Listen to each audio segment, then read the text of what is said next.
Hi guys, this is Subhendu Kumar Ratho and this is your channel Physics Academy, and this is my second session on Physics Academy, and today we are going to discuss about the Coulomb's law, how the Coulomb did the experiment about the electrostatic force, and we'll also study about the comparisons between the electrostatic force and the gravitational force, what is the similarity and the difference between the electrostatic and the gravitational force, and we'll also do some numerical on that and we'll also discuss about principle of superpositions, and also we'll also solve out some numericals from that part. Okay, so let's begin. So Coulomb's law. So Coulomb's, first we all are aware about some of the basic properties about the electric charge, what I have already discussed about in the previous sessions. So as we have already know that when we take two similar or two like charges, they repel each other. When we take two similar, they repel each other. When you take two dissimilar charges, they attract each other. But with how much interaction rate will be there, means if there are two different charges, means a plus charge is here and a minus charge is here, so with how much interactions rate will be there. If this is a plus, this is a minus, we all know that they will attract each other. But what will be the interactions rate? With how much interaction rate they will attract each other. Similarly, if there are two similar or like charges, we know that they will repel each other, but what will be the interactions rate of repulsions between the two similar charges? Means with how much force they will implicate upon each other so that they will repel each other. And it is also same for this pair. For two different charges, for two dislike charges, what will be the force so that they will implicate upon each other? This verified experimentally by Coulomb's, by the scientist Coulomb's. So this is totally an experimental law verified by the scientist Coulomb. So what he found out at the last, that this electrostatic force always act upon the point charges. Okay, remember, this always act upon the point charges. So a questions must arise in our mind, that what is the meaning of a point charge? Point charge, actually there is nothing like any exact definition of point charge. Point charge is that charge which occupy a very small amount of space. Are you getting my point? It is that charge which occupy a very small amount of space. But I am telling you again and again, there is nothing any exact definition of point charge. It is a charge which occupy very small positions. Okay, so we cannot say that if there is a system and a large number of charges distributed within that system, then we cannot, we can say that Coulomb's law is not valid on that system, because it is only valid for the charge, for the point charge, which is distributed in a very which occupy very small positions. Okay, but at the same time I am telling that there is nothing in exact definition of point charge. For example, let us take two huge metallic balls placed very close to each other. So when they place very close to each other, what we will observe, that they will not look like a point charge to each other, because though there are huge metallic ball, these two are huge metallic ball and they placed close to each other, so there are large number of charges are distributed Okay, charge is distributed. So we cannot say that for this Coulomb's law is exist, because Coulomb's law is only exists for the point charge. Here the charge are distributed. But when these two same metallic ball of huge massive size are take far away from each other, when you take it far away from each other, then at that point the both metallic ball will look like a point charge to each other. Are you getting my point? The same ball, when they place close to each other, they are not behaving like a point charge. But when the distance between them increases, means they are far away from each other, then they will appear to each other at a point charge. So as the very first beginning, I had already told you that there is nothing like any exact definition of point charge. Means the definition of point charge depends upon the distance. When these two huge metallic ball placed close to each other, we can see that there are distribution of charges, large distribution of charges. So this can't be the point charge. But when we take these two metallic ball far away to each other, or a large distance exists between them, then the both metallic ball, they appear to each other just like a point charge. But initially they were not the point charge. But when we increase the distance between them, they become the point charge. So what we concluded, that the point charge, there is nothing any exact definition of point charge. It depends upon the distance. Okay, and remember, Coulomb's law is only valid for the point charge. This is the first experimental fact that Coulomb found in his experiment. Okay, what the else point he got? That Coulomb force, which is known as the electrostatic force, for both charges are equal in magnitude but opposite in directions. Are you getting my point? What he told, just let me to explain. Suppose there are two charges. This is Q1, this is Q2, and R be the distance which joining the center of the two charges.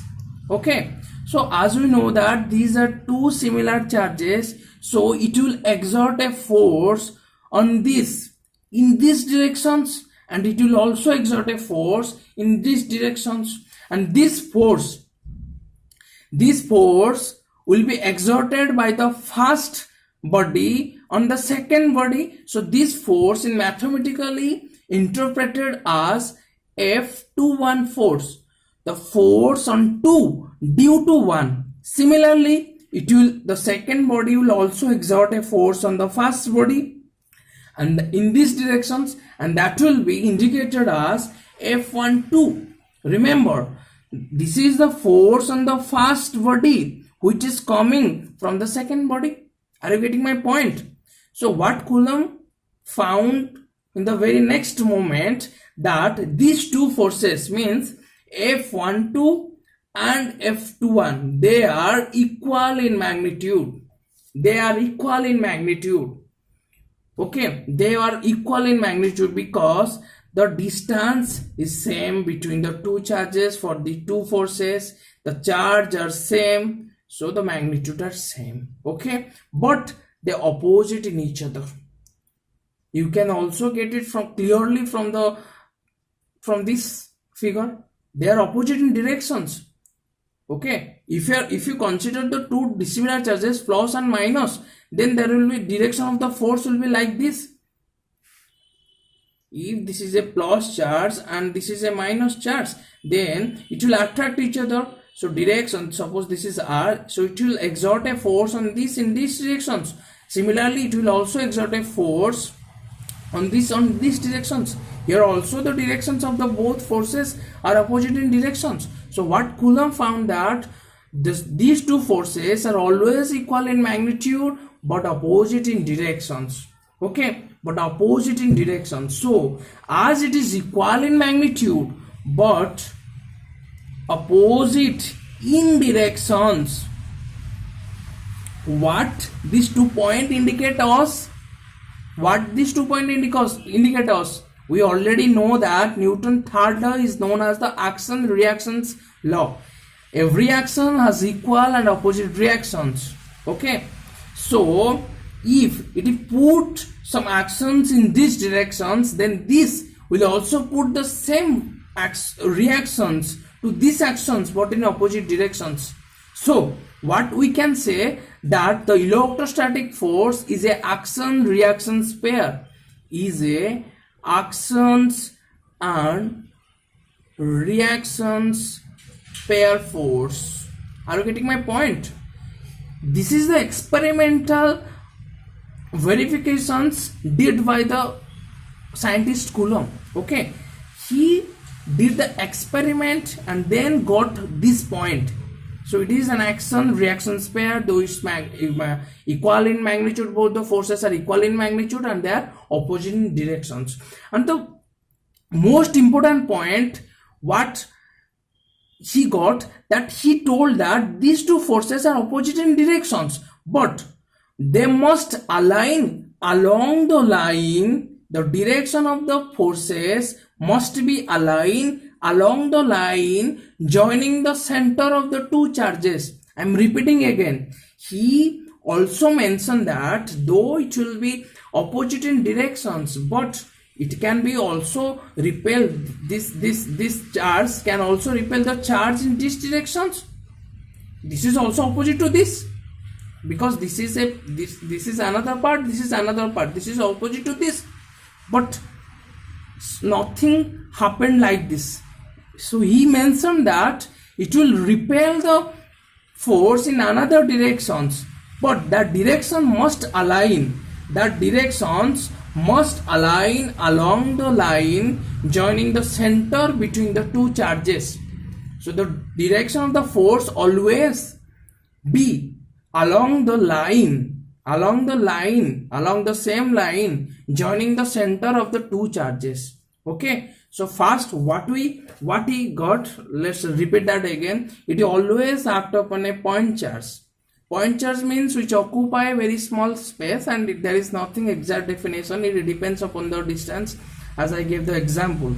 When you keep two big metallic ball close to each other, they are not behaving like a point charge, but when we increase the distance between them, they behave like a point charge to each other. Okay, so it is always possible, valid for the point charge, and they are equal in magnitude, opposite in directions, and that directions must align along the line joining the center between the two charges. That's why it is known as action reactions pair.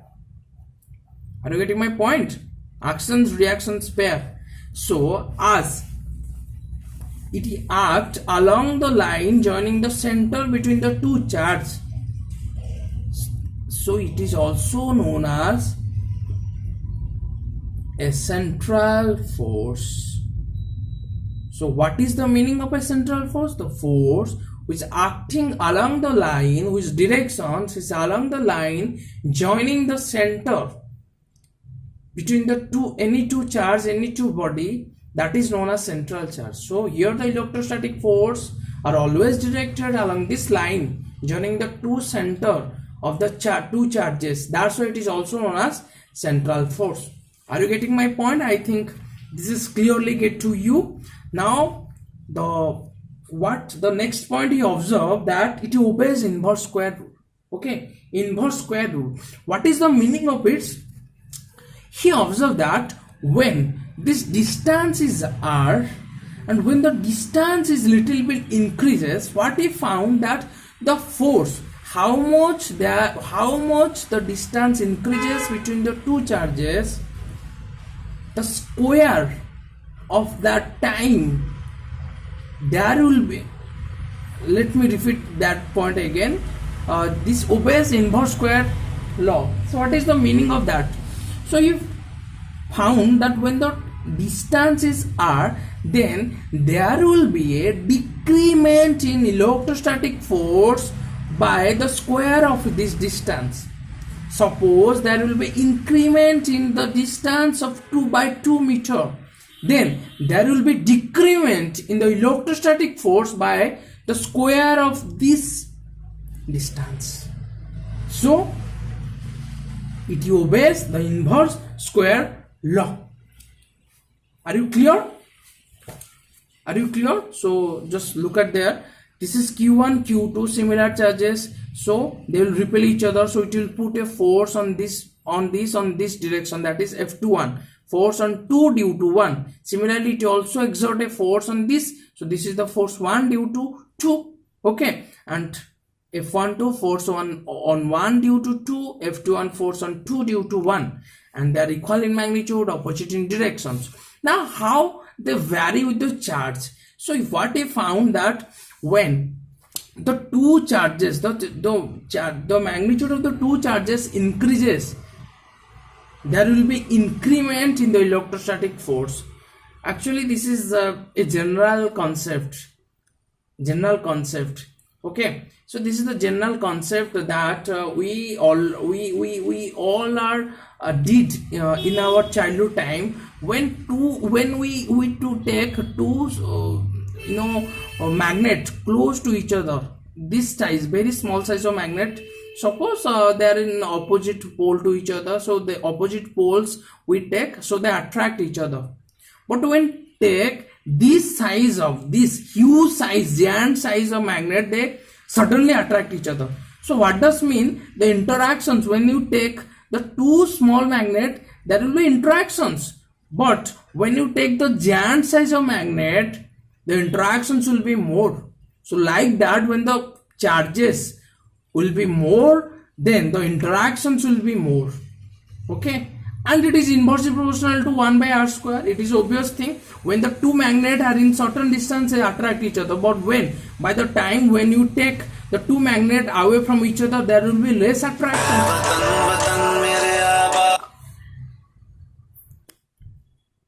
Sorry for the interruption, guys. Let's continue. So it is inversely proportional to the distance between the two charges. So when in our childhood, I think we all are acquainted with that. We all are, I hope that we all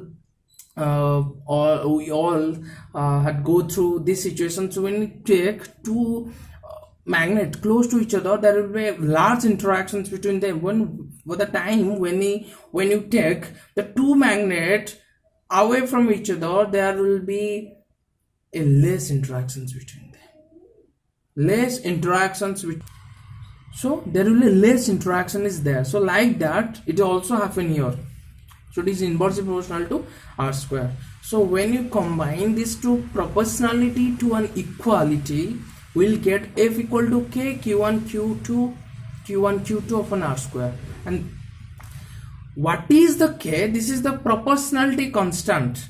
Okay, it is not an universal constant because its value depends upon the medium. When you take the experiment in free space or air, this value is 1 by 4 pi epsilon naught, and its value is approximately equal to 9 into 10 to the power 9. So how we get the value? The epsilon naught value, this is the permittivity of the free space. Its value is 8.85 into 10 to the power minus 12. What is the unit? Coulomb square. What will be the unit? This will be the unit. Okay. 1 by epsilon naught unit. What will be the unit? Coulomb square for Newton meter square. So when we put this value in this equations, what we will get? The value of K for free space will be 9 into 10 to the power 9. But this value is not same for all the medium. When you check the two charges in mica, in oil, in water, then the K value will not exactly equal to 9 to 10 to the power 9, because it will be changed. This permittivity will be changed. Okay. So this is different for different medium. That's why K is not an universal constant. It depends upon the medium. So it's for different medium, its value will be different. So I'm getting my point. Now we are considering for the free space. So this is the expressions for the Coulomb's force in free space. Are you getting my point? Now, if you compare the electrostatic force with the gravitational force, what we will get? that this is the expression for the electrostatic force and this is for the gravitational force and this is the gravitational constant. So similarity that both electrostatic force and gravitational force inversely proportional to the distance between the two charges.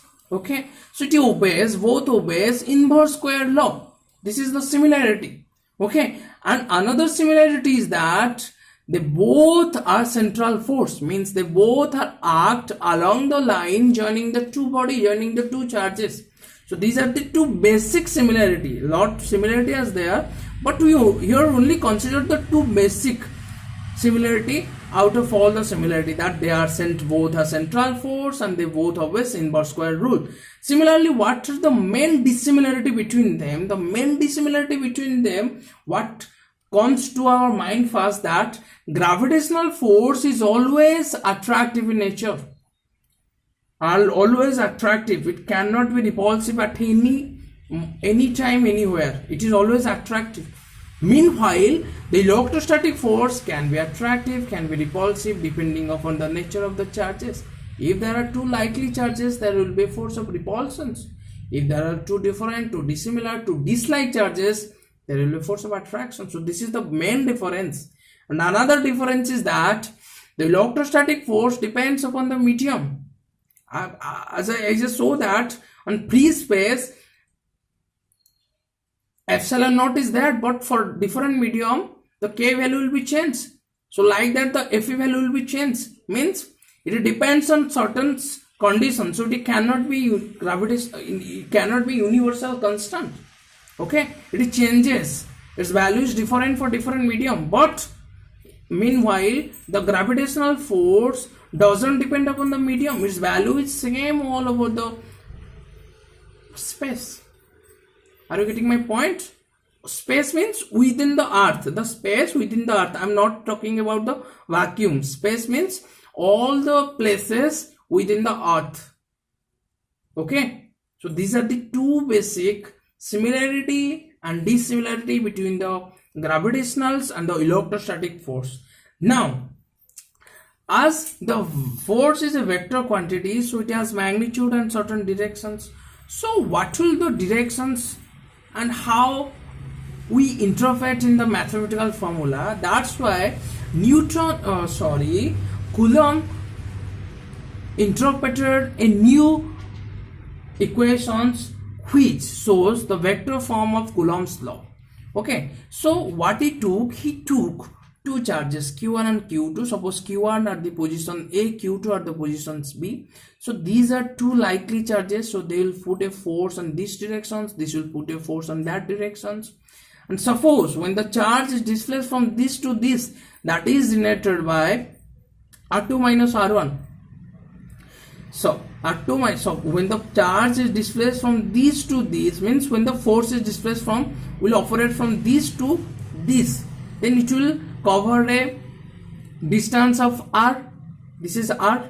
But though it is displaced from these positions to the second positions, so we know that the displacement is equal to the final displacement minus initial displacement. So displacement when it comes from this to that point, that will be equal to final, means 2 R2 minus R1. Similarly, when the force will act from this to on that, then it will come from position 2 to 1. So final is R1 minus R2. This will be the displacement. And one more thing, these all are 3, means R2 minus R1, R1 minus R2, all magnitude, they are same. Okay, these show the directions.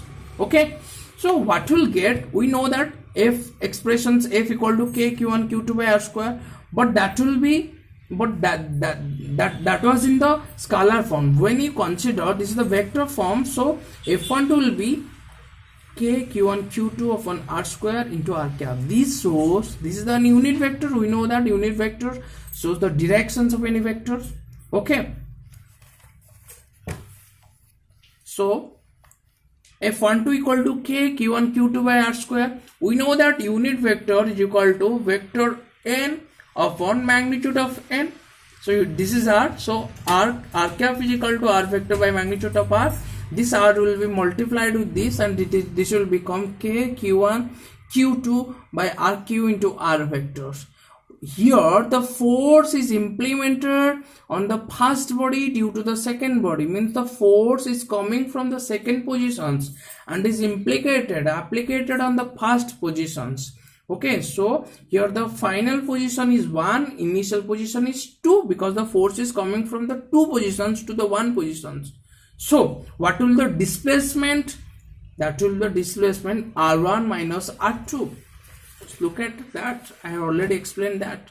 When the force F12, then means the force is coming from this to this. So what is the displacement? R1 minus R2. Okay. So this is the expressions for F12. Similarly, we can, this is F12, and we know that the magnitude R is same as R1 minus R2, R2 minus R1. When you put the value R1 minus R2 in the place of R, what will get this equation as F12 equal to K, Q1 Q2 by R1 minus R2 Q, R1 minus R2. Similarly, we can find out F21 is equal to, like that, just there is a change in this position, so all are same. Okay, so let's do an example. The question is given that a charge Q is divided into 2 parts such that the electrostatic force between the 2 parts is maximum. Then find out the charge on each point. The question is given that Q charge is divided into 2 points. Suppose here X amount of charge is there, the total charge, this will be divided, means this will be Q minus X. If this is X, then this will be Q minus X. Distance is R. We know that the force F is equal to K Q1 Q2 upon R square. So this is K, Q1 is here X, and this is Q minus X upon R square. So this is K XQ minus KX square upon R square is equal to F. So the question is given to us that find out the charge on each part when this force is maximum. That's force you can clearly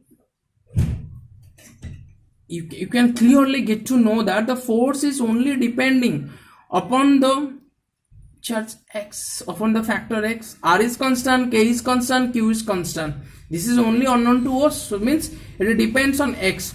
So in mathematics we know that when Y is dependent on X, then it will be maximum when dy upon dx is equal to 0. When we put this is equal to 0, then y will be maximum. So like that, when df upon dx put equal to 0, then f will be maximum. So let's differentiate this part. What we'll get if you differentiate that, this is the constants, just took it this. This will be equal to d of f x is equal to 1 by r square k 1 by r square is took outside the bracket, and this is xq means q minus 2x. So if we put df by dx equal to 0 means q minus 2x is equal to 0, then x is equal to q upon 2. Okay, so this is the value of x. So the charge on this part is equal to q by 2, and here the charge is given that q minus x. So put the value of x on this, what we will get? Q minus q by 2. 2q minus q by 2 is equal to q by 2. So this charge is here also q by 2, here is q by 2. The questions what given to us is that find out the charge when the force is maximum on each point. Find out the charge on each point when the force is maximum. So here's the result. Find out the force. Suppose one charge is x, another is total charge is q. One charge is x means another is q minus x. This is the Coulomb's expressions, Coulomb's force.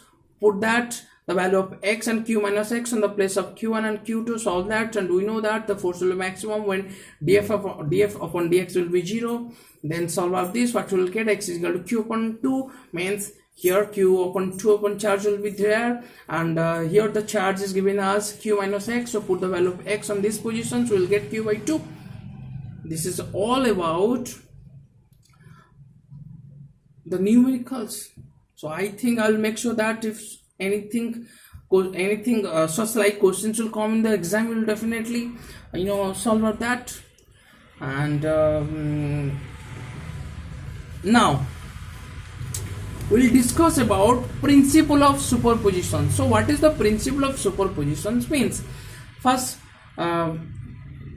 look at that, the definitions. If there are 3 or more charges, then the net force on any one charge is vector sum of all forces on it due to all the remaining charges. Means if there are 3 charges, q1, q2, q3, okay, so there will be a force on q2 due to q1, that is denoted as F21, and also there will be a force on q2 due to q3, that will be denoted as F23. So the net charge, by the definition, the net charge on q2 will be equal to the vector sum of the charge on 2 due to 1 and the vector sum of the force on 2, the charge 2 due to the charge 3. This is the definitions. Okay, this is the definitions. So let us solve out an example. Suppose there are equilateral triangles. The plus q1 charge is there, plus q1 plus q is vertices are equal to a. So find the net charge on this position. So solve out this problem. Okay, just look at that. So a question is given that we have to find out the force on these positions, 2 positions. Okay, so though this is plus q charge, this is plus q charge, this is plus q charge, so it will repel the force in these directions, it will also repel the force on these directions. Are you getting my point? And each forces and vertices are equals. Okay, suppose this position 1, this is 2, position 3, so the 1 is operating a force on 2 along this direction, that is F21, and it will 3 will operate a force on 2 that will be along this direction, that will F23. Okay, the resultant force will be equal to F equal to F net by the definitions of principle of superpositions, F21 plus F23, and these magnitude are equal because the charge are equal, vertices are same. So this is k q square upon a square plus k q square upon a square, that are equal to 2k q square upon a square. This is the resultant force will act on the charge due to both 2 charges. Now what will the directions? Though it is an equilateral triangles, this is 60 degree, so this is also opposite to this angle, so this will be 60 degree. Already know that when 2 equal magnitude force are acting on a same charges, then its resultant will go through exactly in the midpoint between the 2 force directions. When the 2 magnitude are equal, then the resultant will be in the exactly midpoint, in the exactly mid directions between the 2 forces.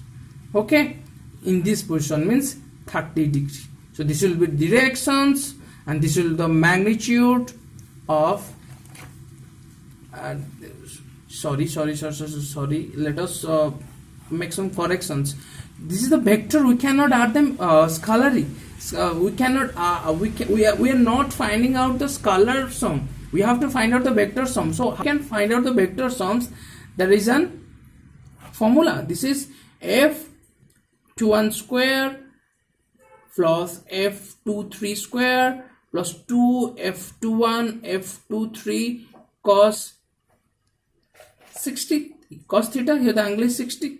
Okay, sorry guys, I did on scalar additions, but this is a vector addition, so sorry for this inconvenience. So put the value F21 is k q square upon a square, F23 is also same, k q square upon a square.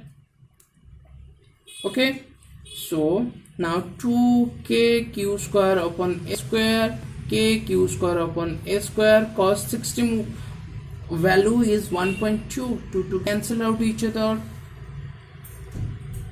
Okay, they will cancel out with each other, and so this will be equal to root 3 k q square upon a square.